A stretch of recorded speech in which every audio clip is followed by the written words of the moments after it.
Everyone, welcome to our channel Techavro. Hope you all are doing great. So today I'm going to show you how you can remove frequently used emojis on iPhone.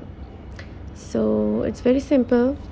Go to settings, go to general, and go to keyboard, and then tap keyboards. From here you simply remove your emoji keyboard and your frequently used emoji will be removed. So if you want to add your emoji keyboard again, tap on new keyboard.